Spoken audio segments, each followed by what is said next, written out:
اور پھر بھی وہ نماز میں سورہ فاتحہ پڑھ رہا ہے، الحمدللہ پڑھ رہا ہے۔ تو اب انسان کو اتنی پرابلم جو لگی ہوئی ہیں، اس کے باوجود بھی وہ الحمدللہ کہہ رہا ہے، لیکن اسے الحمدللہ کا میننگ کی سمجھ نہیں ہے، اور اس بات کی سمجھ نہیں ہے کہ وہ ساری تعریفیں اللہ کے لیے بات کر رہا ہے اور سارے شکر اللہ تعالیٰ کے لیے کہہ رہا ہے، لیکن کیونکہ اس کو اس بات کی سمجھ نہیں ہے، اس کو اس ترجمے کا پتہ نہیں ہے، اس کو ترجمے کا پتہ بھی ہو تو اس کی وہ فیل ہی نہیں ہے تو کہ وہ شکر کر رہا ہے۔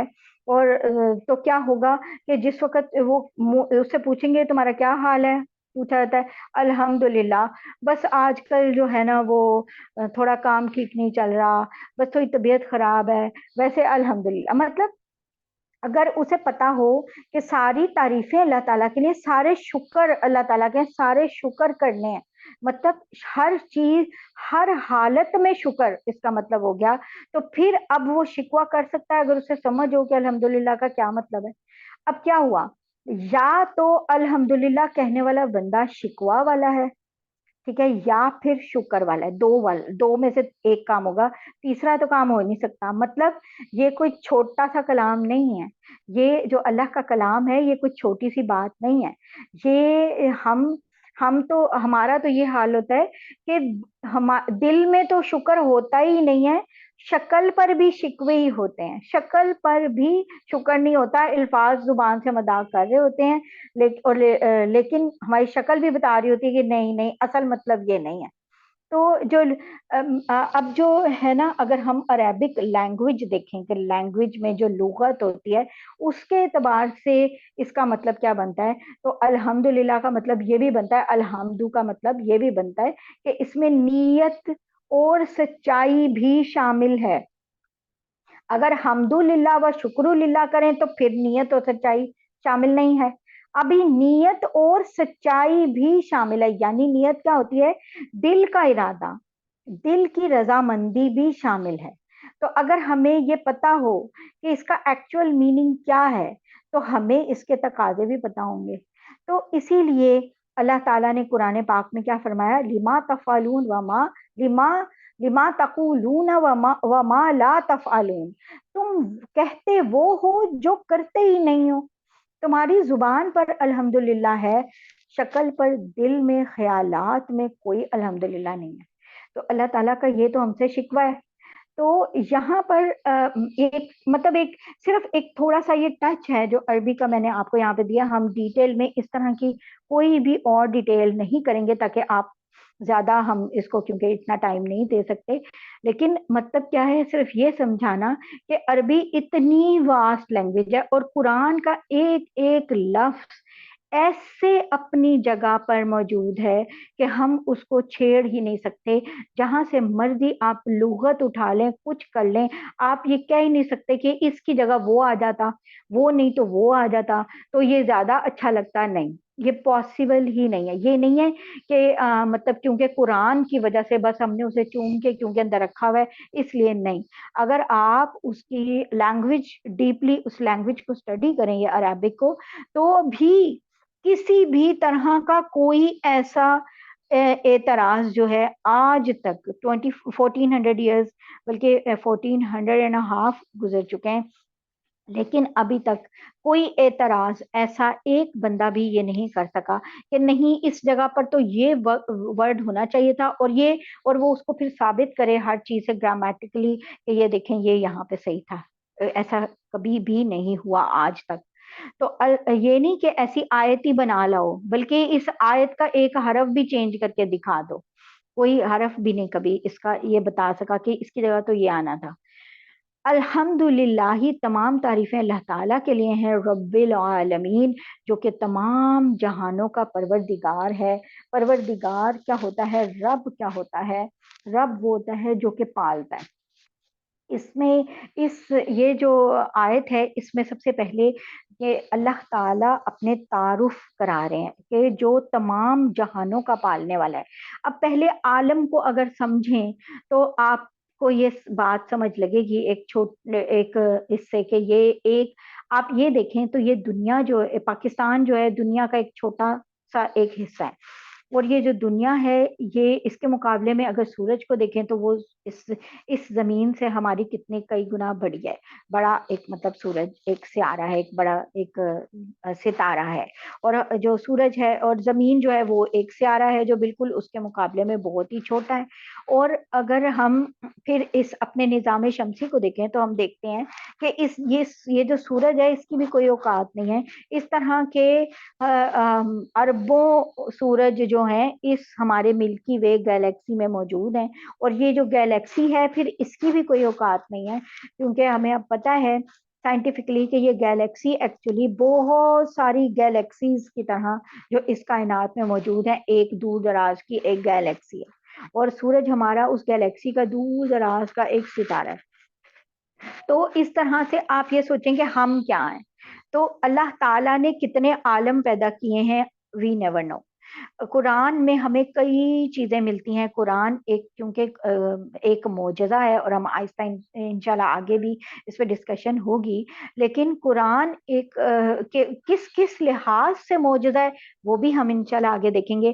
پر آپ یہ دیکھیں کہ ایک معجزہ تو اس کا یہ ہو گیا کہ اس کی لینگویج کا کہ ہر ورڈ اپنی جگہ پہ اوپر فٹ ہے. دوسری بات یہ کہ یہاں پر وہ معجزے کی بات ہی یہاں سے شروع ہو رہا ہے. معجزہ کا مطلب کیا ہوتا ہے؟ عاجز کر دینے والا. جو انسان کو چیز ہی عاجز کر دے، اب اس کی عقل بند ہو جائے، اسے سمجھ ہی نہ آئے رب العالمین. اب سب سے پہلے اگر انسان یہاں پہ ہی رک جائے تو وہ کھوجتا ہی رہے، اسے عالمین ہی اس کے پورے نہیں ہوں گے، عالم ہی پورے نہیں ہوں گے. اللہ تعالیٰ کہہ رہے ہیں تمام جہان. اب کون کون سے جہان ہمیں نہیں پتا. ایون انسان جب دنیا سے چلا جاتا ہے تو عالم برزخ بھی کچھ ہے. خیر کوئی انسان آج تک اس تک نہ ہی اس کی کوئی خبر لا سکا ہے نہ کچھ. اس کے علاوہ عالم ارواح بھی کوئی ہے جہاں پہ ہم ابھی دنیا میں نہیں آئے ہوتے، تو وہاں پر بھی کوئی موجود اس عالم میں ہم موجود تھے. اس کے علاوہ بے شمار ہمارے اللہ تعالیٰ ہی جانتے ہیں کہ یہ کتنے عالم ہیں اور کتنے جہان ہیں. 7 آسمانوں کی بات تو ویسے بھی ہمیں قرآن میں جگہ جگہ ملتی ہے. تو تمام تعریفیں اس اللہ کی ہیں. اللہ تعالیٰ اپنا انٹرو کرا رہے ہیں، انٹروڈکشن کرا رہے ہیں، تعارف کرا رہے ہیں. تمام تعریفیں اس اللہ تعالیٰ کی ہیں جو تمام جہانوں کا پروردگار ہے. یہ جو سارے جہان ہیں نا، جن کا ہمیں پتہ بھی نہیں ہے کون کون سے ہیں، ان کا پالنے والا ہے. یہ جو پودے یہ ہیں ان کو کون پال رہا ہے؟ جو ہم ہیں ہمیں کون پال رہا ہے؟ جانوروں، پرندوں، کیڑوں کو کون پال رہا ہے؟ وہ اللہ تعالیٰ. یعنی کہ سب سے پہلے اور اتنا بڑا دعویٰ ہے یہ اللہ تعالیٰ کا. اور دیکھیں اور ہم دیکھیں تو ہمیں پتہ چلتا ہے کہ یہ جو پرندے ہیں، جو کیڑے مکوڑے ہیں، کون رزق دے رہا ہے. اور ہم تو شاید ایک دن کسی کو 10 لوگوں کو کھانا کھلا دیں تو ہم ہو جاتے ہیں، چلو 20 کو 100 کو بھی کھلا دیں تو ایک وقت کا کھانا کھلائیں گے، دوسرے وقت کا تو نہیں کھلا پائیں گے. 2 وقت کا کھلا دیں. کچھ لوگ ایسے بھی ہیں جو کہ کنٹینیوس بھی کھلاتے ہیں تو بھی کتنے لوگوں کو کھلا پاتے ہیں؟ 200 کو ایک وقت میں کھلا پاتے ہیں. کچھ لوگ ہیں چلو وہ کسی دن 1000 2000 کو کھلا پاتے ہوں گے، لیکن ایسے بھی ہیں کیا جو پورے اس ایک پورے شہر کو کھلا رہے ہوں؟ نہیں. ایسا کوئی ہے جو پورے ملک کو وہ کھلا رہا ہو؟ نہیں. اور جو اتنی پوری دنیا کو کھلا رہا ہو، انسانوں کو پھر انسانوں کو چھوڑیں، پھر جانوروں، پرندوں، ان سب کو، اور جو زمین کے اندر کیڑے مکوڑے ہیں ان سب کو، جو ان سمندر کی مخلوقیں ان سب کو بھی کھلا رہا ہو، ایسا کوئی ہے؟ تو ہمیں پتہ چلتا ہے کہ یہ پاسبل ہی نہیں ہے، امپاسبل ہے. تو اللہ تعالیٰ ان سب کے پالنے والے ہیں. الرحمن الرحیم. اور اس دیکھیں یہاں تک 3 وہ نام اللہ تعالیٰ کے آ گئے ہیں جو بسم اللہ الرحمن الرحیم میں بھی آ رہے ہیں. ٹھیک ہے نا؟ اللہ بھی، رحمان بھی اور رحیم بھی. اور عربی کا کیا قاعدہ ہے؟ رحمان وہ ذات جس کی رحمت اتنی وسیع ہے، ایکسٹینسولی، یعنی کہ جس کی رحمت کا فائدہ سب کو پہنچ رہا ہے. اور رحیم وہ ذات ہے جس کی رحمت ہے تو بہت زیادہ انٹینسو لیکن مکمل طور پر کامل. اب اس کو ہم کیسے لے سکتے ہیں کہ اللہ تعالیٰ کی رحمت جو ہے یعنی رحمان کی جو صفت ہے وہ یہ ہے کہ اس کی رحمت دنیا میں سب کو ملتی ہے، مومن ہے کافر ہے سب کو کھانا پینا، اولاد اور مطلب ان کے بزنسز چل رہے ہیں، فائنینشیل چل رہے ہیں، ان کے فائنینسز ہیں، تو یہ سب چیزیں وہ ان کو رزق مل رہا ہے سب کچھ، تو یہ والی رحمت اللہ تعالیٰ کی دنیا میں سب کے اوپر ہے، چاہے وہ مسلمان ہے، چاہے وہ کافر ہے، چاہے وہ کوئی بھی ہے، اور وہ سب لوگ دنیا کی نعمت سے فائدہ اٹھا رہے ہیں۔ لیکن آخرت میں کیا ہوگا؟ اللہ تعالیٰ کی وہ صفت جو رحیم ہے، تو وہ کیا ہے کہ جو رحیم یعنی کہ بہت ہی مہربان والی وہ صفت ہے جو مومنوں پر مکمل ہوگی، یعنی کہ جب وہاں کی نعمتیں ان کو ملیں گی مومنوں کو اسپیشلی، تو یہ بھی مفسرین جو ہیں اس کی تفسیر میں بیان کرتے ہیں۔ بہرحال یہ اتنی لمبی تفسیر ہے ان کی کہ مطلب اتنے ایک چھوٹی سی اس میں چنک میں ہم اس کو نہیں بیان کر سکتے۔ بہرحال رحمان جو سب پر مہربان ہے، جو بہت ہی رحم کرنے والا ہے، جس کی رحمت کا کوئی اندازہ ہی نہیں ہے، جو کہ مسلمان ہو یا نہ ہو سب کے لیے ہے۔ رحیم جو بہت ہی مہربان ہے، جو انتہائی رحم کرنے والا ہے، لیکن کامل رحم اس وقت کی جب ایسی نعمتیں، جب کسی تکلیف کا کوئی شبہ بھی نہیں ہوگا، ٹھیک ہے نا۔ مالکی یوم الدین، اس کے بعد جو اللہ تعالیٰ اپنا تعارف کرا رہے ہیں وہ کیا ہے جی، کہ روز جزا کا مالک۔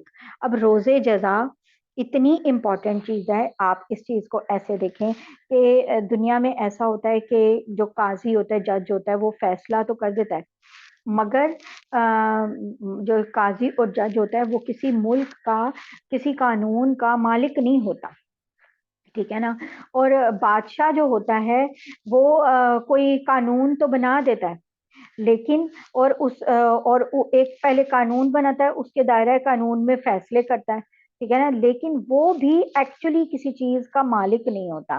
تو قاضی اللہ تعالیٰ کیا ہیں؟ وہ مالک الملک ہیں، روز جزا کے مالک ہیں، روز جزا کے قاضی بھی ہیں اور روز جزا کے مالک بھی ہیں۔ اب مالک کیا ہوتا ہے؟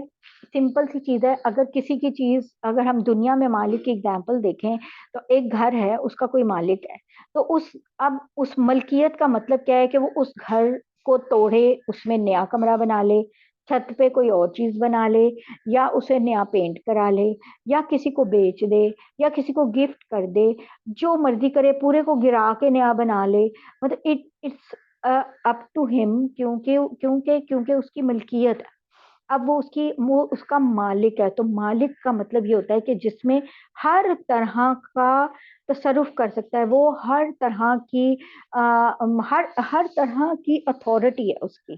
تو مالکی یوم الدین، روز جزا کا وہ مالک ہے۔ اللہ تعالیٰ اپنا انٹرو کرا رہے ہیں کہ روز جزا کا مالک ہے۔ روز جزا کیا ہے؟ اب یہ بھی سمجھنا بہت ضروری ہے، ورنہ کیسے سمجھ آئے گی کہ مالک یہ اس کی ملکیت روز جزا ہے۔ روز جزا ایک بہت ہی ایسی امپورٹنٹ چیز ہے جو کہ اور جس کی یعنی قیامت کا دن، جزا کا مطلب جو روز جزا یعنی قیامت کا دن۔ قیامت کا دن اتنا ضروری ہے کہ ہمیں دنیا میں کوئی غریب ملتا ہے، کوئی امیر ملتا ہے، کوئی سمجھتا ہے کہ میرے ساتھ زیادتی ہو گئی، اور جو میرے سے زیادتی ہوئی ہے میرے ساتھ، وہ تو اس کا تو کوئی بدلہ ہی نہیں ہوا۔ یا آپ یہ دیکھیں کہ کسی نے بوم سے، جیسے خدا نہ خواستہ جیسے بومبنگ ہوتی ہے اور کوئی ایک بوم لے کے اتنے سارے لوگوں کو اڑا دیتا ہے، تو ایک قتل کے بدلے، ایک جان کے بدلے ایک جان ہی لی جا سکتی ہے، جبکہ اس نے تو جو بومبنگ کی، جو بوم چلایا، اس کی وجہ سے وہاں تقریباً 30-40 لوگ، 50 لوگ، کتنے لوگ جو ہیں ان کی ڈیتھ ہو گئی۔ تو اب اس ایک شخص کو اگر پکڑ بھی لیا جائے تو وہ جو پکڑا ہے جسے، وہ ایک ایک اتنے لوگوں کے بدلے میں تو اس کی جان نہیں لی جا سکتی، اس کے پاس تو ایک ہی جان ہے، تو بدلہ تو پورا نہیں ہوا۔ تو اسی طرح دنیا جو ہے وہ کیونکہ آزمائش کی جگہ ہے، جیسے میں نے سٹارٹ میں کہا تھا، مسلمان کو پتہ ہے کہ دنیا آزمائش کی جگہ ہے، تو یہ جب آزمائش کی جگہ ہے تو پھر یہاں پر صرف آزمائشیں ہیں، یہاں پہ ہمارے ٹیسٹ ہیں، یہاں پر ہمارا ہر چیز کا بدلہ پورا پورا نہیں ہے۔ جو بدلہ پورا پورا ہے، یعنی ہم نے جو نیکیاں کی ان کا بدلہ کب ملے گا؟ جو ہم نے اپنے آپ کو کنٹرول کیا. جب ہمیں غصہ آیا ہم نے دیکھا اللہ تعالیٰ نے کہا تھا غصے کو ٹھنڈا کرنا ہے, اور اپنے پیرنٹس کے سامنے غصہ آ رہا ہے تو پیرنٹس کے سامنے تو آپ نے بالکل نہیں بولنا, ٹھیک ہے نا. اور پھر مطلب ہر جگہ بتایا غصہ کہاں آنا چاہیے کہاں نہیں, غیرت کے ساتھ غصہ آنا بھی چاہیے اور کہاں پہ آنا چاہیے. جہاں نبی صلی اللہ علیہ وسلم کے خلاف اگر کوئی بات کر رہا ہے آپ کو غصہ کیوں نہیں آ رہا بلکہ, ٹھیک ہے نا. اور اگر آپ کے کوئی, تو مطلب اصل بات یہ ہے کہ ہم نے کس چیز کو کہاں یوز کرنا ہے, یہ احکامات ہمیں وہی سے پتہ چل گئے. تو اب جو ہے کیونکہ مسلمان کو پتا ہے کہ وہ آزمائش کے لیے آیا ہے, تو اسے یہ بھی پتا ہے کہ ہر چیز کا بدلہ اسے پورا پورا یہاں پر نہیں مل سکتا. اگر اسے کوئی تکلیف بھی پہنچی ہے کسی سے اور اس شخص کی ڈیتھ ہو گئی ہے, اور اب وہ اس تکلیف کا ازالہ اس کا کیسے ہوگا, اس کو اس کا بدلہ کیسے ملے گا؟ کیا وہ اب وہ ڈیتھ ہو گیا وہ کیا کرے, اب اس کے بچوں کو نقصان پہنچائے؟ نہیں. تو کیا کرے, صبر کرے. اور اللہ تعالیٰ اس کو کہتے ہیں کہ یوم جزا پہ اس کا بدلہ دیں گے. اسی طرح جو برا کر رہا ہے اور برا کرتا جاتا ہے اس کی برائی کا بدلہ بھی کب ملے گا؟ یوم جزا پہ. تو یوم جزا ایک عقلی طور پر بھی ایک ضروری چیز ہے, ورنہ اگر یوم جزا کا کانسیپٹ نکال دو تو یہاں سب لوگ ہی جانور بن جائیں گے. کیونکہ پھر آپ کو پتا ہے کہ نہ ہی جھوٹ بولنے سے رکنے کی کوئی ضرورت ہے, نہ ہی سچ بولنے کی کوئی ضرورت ہے, نہ ہی, اور آپ جیسے مرضی جس کو مرضی نقصان پہنچائیں, کیونکہ اللہ تعالیٰ نے یہ احکامات بتا دیے تاکہ ہمارا ٹیسٹ لے سکے اور ہمیں بتا سکے کہ بھئی ان سب کا بدلہ آپ کو یوم جزا پہ ملے گا. غریب یہ سمجھتا ہے کہ میں کیوں غریب گھر میں پیدا ہو گیا, تو یہ اس کا ٹیسٹ وہاں پہ ہے کہ وہ وہاں اس غربت میں پیدا ہوا, تو اس غربت کی وجہ سے جو اس کا ٹیسٹ چل رہا ہے یوم جزا میں اس کو اس کا بدلہ ملے گا. اب یہ 3 آیات جو تھیں یہ اللہ تعالیٰ کا انٹروڈکشن تھی. اس کے بعد اس سورہ میں آتا ہے ایاک نعبد و ایاک نستعین, اے اللہ تعالیٰ ہم آپ کی عبادت کرتے ہیں اور آپ سے ہی مدد مانگتے ہیں. یہ جو چوتھی والی بات ہے نا بچوں, یہ اتنی اہم ہے, اتنی امپورٹنٹ ہے کہ یہاں پر یہ والی بات پڑھ کے, یہ والی بات بول کے اگر ہمیں ایگزیکٹلی اس کا مطلب سمجھ آئے کہ ہم آپ کی ہی عبادت کرتے ہیں اور آپ سے ہی مدد مانگتے ہیں, اگر ہم یہ بات کہہ رہے ہیں, اللہ تعالیٰ کو ایک ایگریمنٹ کر رہے ہیں, اللہ تعالیٰ سے ایک عہد کر رہے ہیں, تو ایک طرح سے دل لرز جانے چاہیے اور کپ کپی طاری ہو جانی چاہیے یہ والی بات کرتے ہی کہ یا اللہ عبادت بھی آپ کی کر رہے ہیں, کوئی آپ کے علاوہ عبادت کے لائق نہیں ہے, اور مدد بھی آپ سے مانگ رہے ہیں. تو کیا مطلب, یعنی انسان کو دنیا میں رہتے ہوئے ہمیں یہاں ہر وقت کسی نہ کسی ہیلپ کی ضرورت ہے. اس کا مطلب کہ ہیلپ کس سے مانگنی ہے؟ اللہ تعالیٰ سے. اور ہمیں بہت اچھے سے پتا ہے کون کون سے معاملے کی ہیلپ کی بات یہاں پہ ہو رہی ہے, ٹھیک ہے نا. تو دیکھیں یہ جو ہیلپ ہے یہ اللہ تعالیٰ یہاں سے آگے, پہلے تو ہم نے اللہ سے اللہ کا تعارف ہوا, پھر ہم نے اللہ تعالیٰ سے ایگریمنٹ کیا کہ یا اللہ بس آپ سے مدد مانگیں گے ہم, اور کسی سے نہیں مانگیں گے, اور جو ایسا رب ہو جو اتنے جہانوں کا بھی رب ہے, جو کہ اتنا مہربان ہے, اتنا رحم کرنے والا ہے, اور پھر یوم جزا کا مالک ہے, اس کے علاوہ عبادت کے لائق اور ہو ہی کون سکتا ہے. پھر اگلی بات, اب یہ دعا یہاں سے شروع ہو رہی ہے کہ ہم آپ سے مدد مانگتے ہیں کس بات کی؟ اس بات کی نہیں مانگ رہے کہ یا اللہ ہمارا مال زیادہ کر دے, ہماری اولاد زیادہ کر دے, ہمارے جتنے ٹیسٹ ہیں وہ ان سب کو کلیئر کر دے, ہمارے پاس کر دے سارے ٹیسٹ, اور یہ سب اس کی مدد نہیں مانگ رہے. ہم مانگ رہے ہیں اہدنا الصراط المستقیم. اللہ تعالیٰ نے, کیونکہ ہم انتہائی بے وقوف ہیں, سمپل جو بات ہے, تو ہمیں, اور کیونکہ ہم اللہ تعالیٰ کو پتا تھا عربی ایسے ایسے جگہوں کے اوپر چلی جائے گی کہ جہاں پر عربی سمجھنے والے لوگ نہیں ہوں گے, اس لیے اللہ تعالیٰ نے اتنی پیاری جو دعا ہے یہ سکھائی اور ہر نماز کا حصہ بھی بنا دیا کہ جب اتنی دفعہ پڑھیں گے شاید ہی اس کو سمجھنے کی بھی کوشش کر لیں. تو کیا ہے کہ سب سے امپورٹنٹ چیز اللہ تعالیٰ نے اس دعا میں رکھ دی کہ دعا یہ آپ اللہ سے مانگو, اہدنا الصراط المستقیم, ہمیں ہدایت کر دیجئے سیدھے راستے کی. اور ہدایت کیا ہوتی ہے؟ ہدایت سے سے بچوں دنیا میں سب سے بڑی اور سب سے قیمتی چیز ہے، سب سے قیمتی چیز ہدایت ہے۔ اس کے بعد ہے ساری چیزیں، صحت اس کے بعد ہے، سب چیزیں اس کے بعد ہے۔ اگر ہدایت نہیں ہے صحت کا کوئی فائدہ نہیں ہے، اس صحت سے آپ غلط کام کرو گے، شراب پیو گے، غلط کام کرو گے اور جھوٹ بولو گے اس صحت میں ہوتے ہوئے، تو کیا ہے کہ ہدایت نہیں ہے۔ تو ہدایت سیدھے راستے کی ہدایت، اب یہ جو ہدایت ہے اتنی دفعہ کیوں اللہ تعالیٰ نے نماز میں شامل کر دی کہ بار بار کہو ہدایت چاہیے، بار بار جب کہو ہدایت چاہیے؟ اس کا مطلب یہ ہوا کہ جیسے ہی ہم ایک نماز سے بھی ایون باہر نکلتے ہیں تو اسی وقت ہمیں کہیں نہ کہیں، مطلب آل دا ٹائم، جتنا بھی ٹائم ہمارا گزر رہا ہوتا ہے، ہمیں ہدایت کی ضرورت ہوتی ہے۔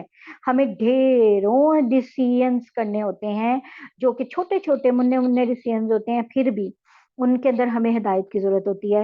دوسرا، ہم مطلب آپ کھانا کھانے لگے ہیں، آپ کو ہدایت کی ضرورت ہے کہ آپ نے اس وقت کیا پڑھنا تھا، آپ کو پتا ہونا چاہیے آپ نے کیسے کھانا تھا، غلط چیز غلط نہیں کھانی، طیب کا دھیان رکھنا ہے، یہ سب چیز، یہ کیا ہے؟ یہ ہدایت ہے۔ اسی طرح ہر وقت ہدایت کی ہمیں ضرورت ہوتی ہے۔ ہم کتنے ڈیسیژنز کرتے ہیں اپنی لائف کے، چھوٹے چھوٹے چھوٹے چھوٹے، جن کا ہماری لائف کے اوپر بہت بڑا بڑا امپیکٹ آتا ہے۔ تو اور مطلب ایک چھوٹی سی بات آپ نے فون پر کسی سے کہی، اس کا ایسا امپیکٹ آتا ہے، وہ کہیں لڑائیاں ہو جاتی ہیں، کہیں کیا ہو جاتا ہے، اور اس کے بعد مطلب کئی گھروں میں لڑائیاں ہو جاتی ہیں اور کچھ ہو جاتا ہے، مطلب ہر وقت، آل دا ٹائم۔ ایسے ہی ہے جیسے کہ انسان کو پیاس لگتی ہے، پانی پیتا ہے وہ، اور اسے پیاس لگتی ہے اور تھوڑی دیر کے لیے پیاس سیٹسفائی ہو جاتی ہے، یا بھوک لگتی ہے تھوڑی دیر کے لیے بھوک سیٹسفائی ہو جاتی ہے جب وہ کچھ کھا لیتا ہے یا پی لیتا ہے، اور اس کے بعد میں تھوڑی دیر کے بعد اسے پھر سے پیاس لگتی ہے، یعنی اب اسے پانی پھر چاہیے، کھانے کے لیے پھر کچھ چاہیے۔ ہدایت بھی اسی طرح، سیدھے راستے کی ہدایت بھی چاہیے، ہر وقت چاہیے سیدھے راستے کی ہدایت۔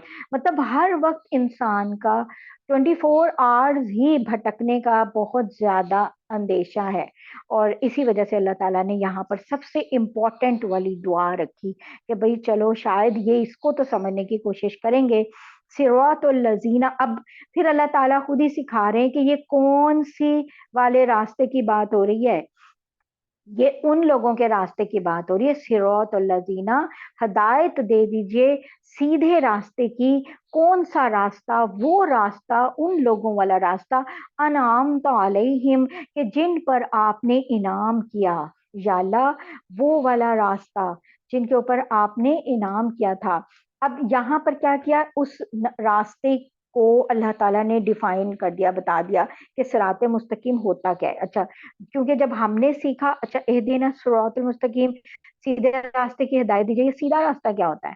تو یہاں اللہ تعالیٰ نے بتایا سیدھا راستہ وہ ہوتا ہے، ان لوگوں کا راستہ ہوتا ہے جن پر اللہ تعالیٰ نے انعام فرمایا۔ اور آگے جو ہے یہ سورہ نساء کی ایک آیت جو ہے وہ بھی وہ آتی ہے جس میں یہ آتا ہے کہ جو شخص اللہ اور اس کے رسول کی فرما برداری کرے تو یہ جو سارے لوگ ہیں یہ ان کے ساتھ ہوں گے جن پہ اللہ تعالیٰ نے انعام فرمایا ہے۔ اور وہ انعام فرمانے والے لوگ کون سے ہیں؟ یعنی انبیاء، صدیقین، شہداء اور صالحین، اور یہ بہت اچھے رفیق ہیں، اور یہ ہم انشاءاللہ اس میں زیادہ اور ڈیٹیل سے اس میں پڑھیں گے۔ تو سیدھا راستہ کیا ہے؟ جن پہ آپ نے انعام کیا، اور انعام کیا ہے؟ نبوت انعام ہے، سچائی انعام ہے، جو شہید ہیں وہ، جو شہداء تھے وہ ان کا راستہ انعام ہے، اور صالحین جو ہے لوگ تھے ان کا راستہ انعام ہے۔ تو ان راستے پر، یعنی کہ وہ جو اللہ تعالیٰ نے ایک بہترین لوگ ڈیفائن کیے اور بتایا، یہ جو بہترین، اب مطلب ہم دعا کیا مانگ رہے ہیں؟ یا اللہ نبیوں کے راستے پر، یا اللہ نبیوں کا راستہ۔ تو دیکھیں یعنی کہ وہی نا کہ بیسٹ چیز مانگیں گے، اور ہم اگر ہمیں پتا بھی ہو کہ ہم کون سی چیز مانگ رہے ہیں تو پھر ہی ہمیں وہ فیل آئے گی نا، اچھا کون سا؟ نبیوں کا۔ تو نبیوں کا راستہ یہ ہے کہ پھر جیسے ہی اٹھو تو جھوٹ بول لو، اور جیسے ہی اٹھو تو سود لے لو، جیسے ہی اٹھو نماز سے تو اس کے بعد آپ اور کوئی اور چلاکیاں دکھانے شروع کر دو، سیاستیں چلاؤ، پولیٹکس کرو، کچھ بھی کرو یا کچھ اس طرح۔ یعنی کہ دیکھیں، اگر ہمیں اس بات کا احساس ہے کہ ہم نے تو نبیوں کا راستہ مانگا ہے ابھی اللہ تعالیٰ سے، تو ہم تو نبیوں کے راستے والے کام ہی نہیں کر رہے۔ اس کے بعد غیر المغضوب علیہم ولا الضالین، غیر مغضوب یعنی کہ علیہم وہ لوگ نہیں جن کے اوپر ان لوگوں کا راستہ نہیں جن پر آپ کا غضب نازل ہوا. اب غضب کس پر نازل ہوا؟ اس کے بارے میں مغضوب علیہم کے بارے میں آتا ہے کہ یہ یہودیوں کے بارے میں یہ بات اللہ تعالیٰ نے کی ہے، کیونکہ یہودیوں کی جو شرارتیں تھیں اور ان کا جو مکاریاں تھیں اور جو یہودیوں کی جس طرح کا ان کا بغض تھا، وہ سورہ بقرہ میں بھی اور دوسری صورتوں میں بھی اللہ تعالیٰ نے بیان کیا ہے.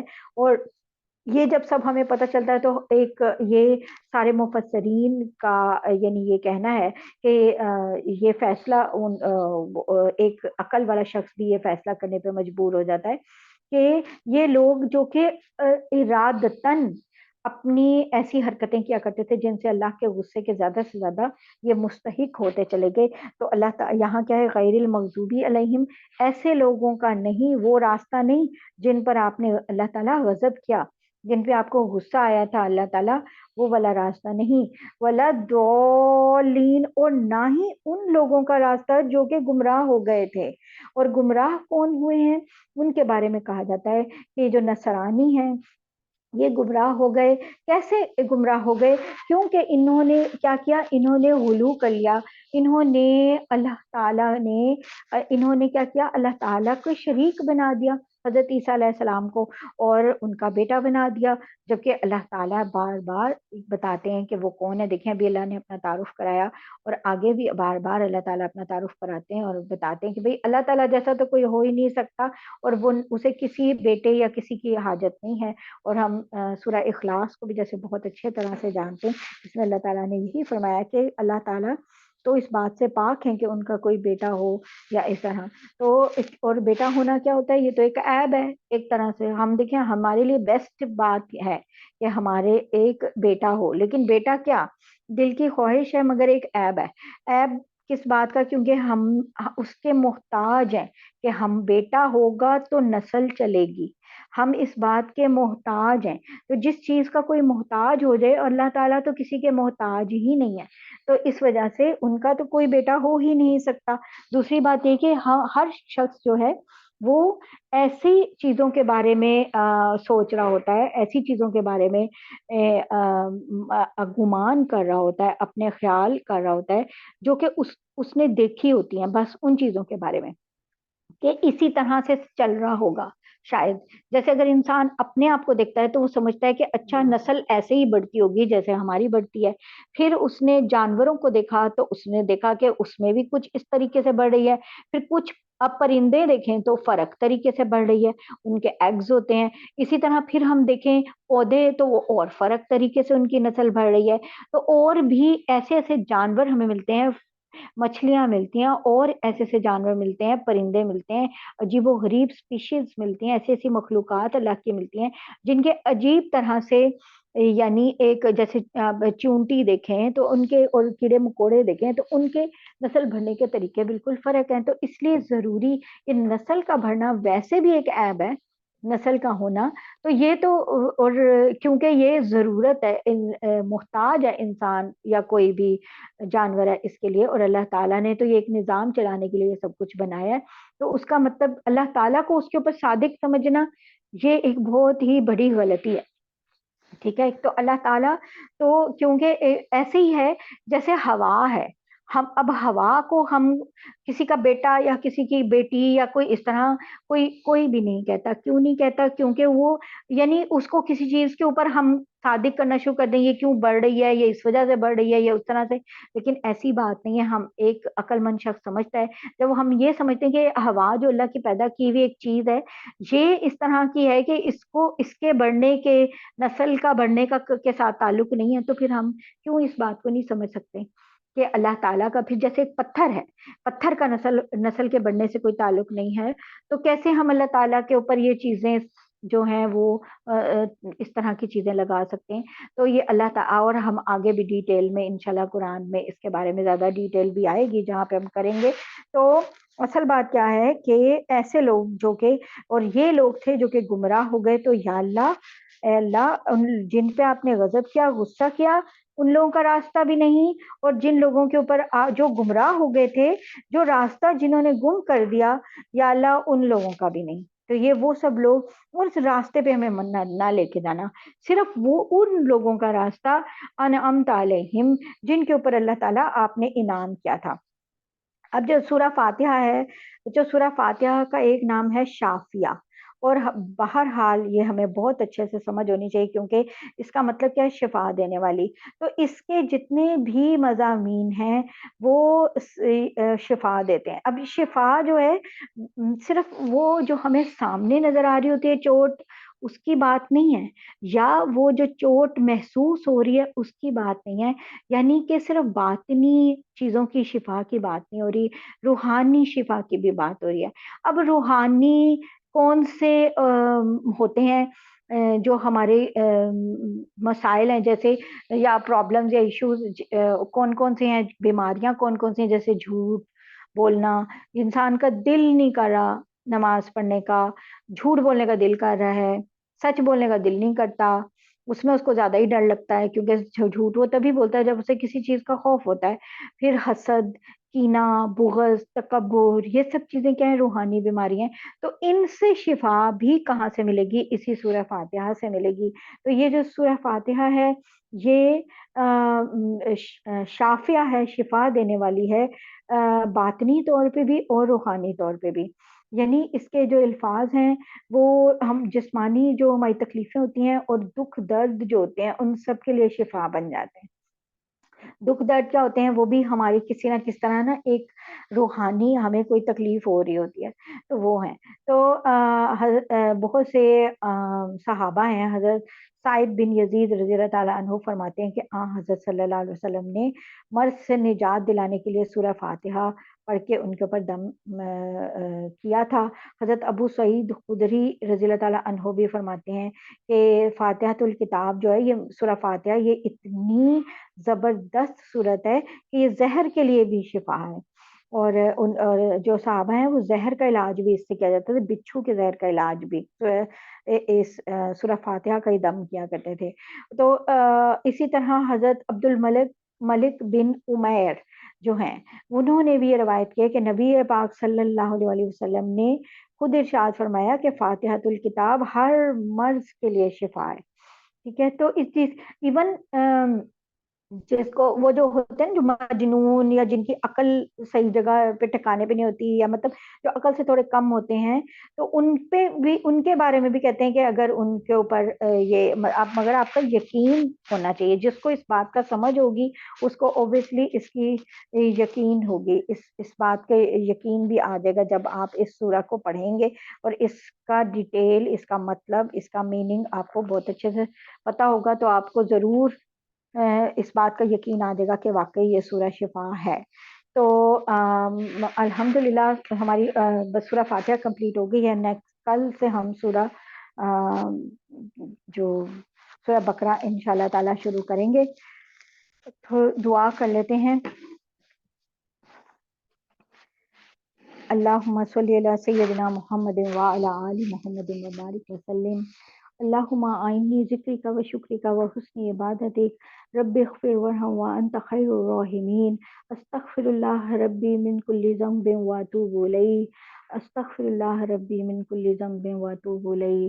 ربنا ہب لنا من ازواجنا و ذریاتنا قرۃ اعین واجعلنا للمتقین اماما۔ رب اغفرهما وارحمهما كما ربياني صغيرا۔ یا رب العزت ربنا تقبل منا انك انت السميع العليم وتب علينا انك انت التواب الرحیم۔ یا رب کریم، یا پاک پروردگار، یا رب العزت ربنا آتنا فی الدنیا حسنہ وفی الآخرۃ حسنہ وقنا عذاب النار۔ یا رب کریم، یا پاک پروردگار، یا رب العزت، اے کریم رب، اے رحیم رب، یا اللہ آپ نے ہمیں اس قرآن کے آگے بٹھایا، یا رب کریم آپ کا بہت بہت شکر ہے۔ الحمدللہ رب العالمین، الحمدللہ رب العالمین، الحمدللہ رب العالمین۔ یا اللہ آپ نے ہمیں اس ساری دنیا کے کاموں کو چھڑا کے اس قرآن کے آگے بٹھایا۔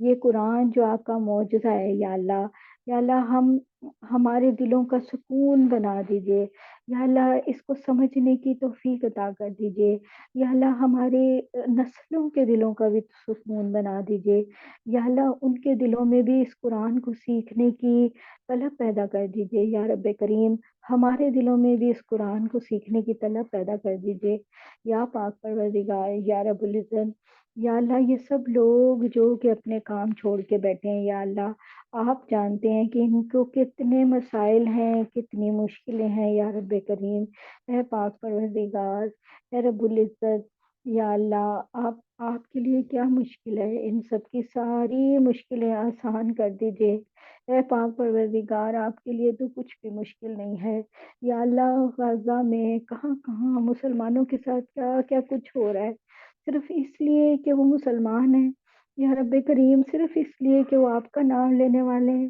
یا اللہ صرف اس لیے ان سب کے ساتھ یہ سب کچھ ہو رہا ہے، یا رب کریم یا اللہ کس طرح سے مسلمان ہم لوگ شرمندہ ہیں، یا اللہ ہم کچھ بھی نہیں کر سکتے، ہمارے بس میں سوائے ان کے لیے دعا کرنے کے لیے کچھ بھی نہیں ہے، یا رب کریم آپ ہم سب کی دعاؤں کو قبول کر لیجئے، یا رب کریم ہماری کوئی توفیق عطا کر دیجئے کہ ہم کسی طرح ان کے جہاد کے لیے شامل ہو سکیں، یا رب کریم یا اللہ ہمارے روز دل دکھتے ہیں ان کے لیے، یا رب کریم لیکن ہم ان کے لیے کچھ بھی نہیں کر سکتے، یا رب کریم ہمیں ان لوگوں کی طرح نہ رکھیے گا جن پہ جب آپ نے عذاب دیا تو وہ جو کچھ بھی نہیں کرتے تھے ان کو بھی ساتھ ہی عذاب دے دیا، یا رب کریم ہمیں ان لوگوں میں شامل نہ کیجیے گا، یا اللہ ہم بہت مجبور ہیں، ہم کرنا چاہتے ہیں ہم کر ہی نہیں سکتے، یا رب کریم آپ تو ہمارے اندر سے حضرت عمر پیدا کر سکتے ہیں، پھر کوئی حضرت علی پیدا کر سکتے ہیں، کوئی خالد بن ولید پیدا کر سکتے ہیں، یا اللہ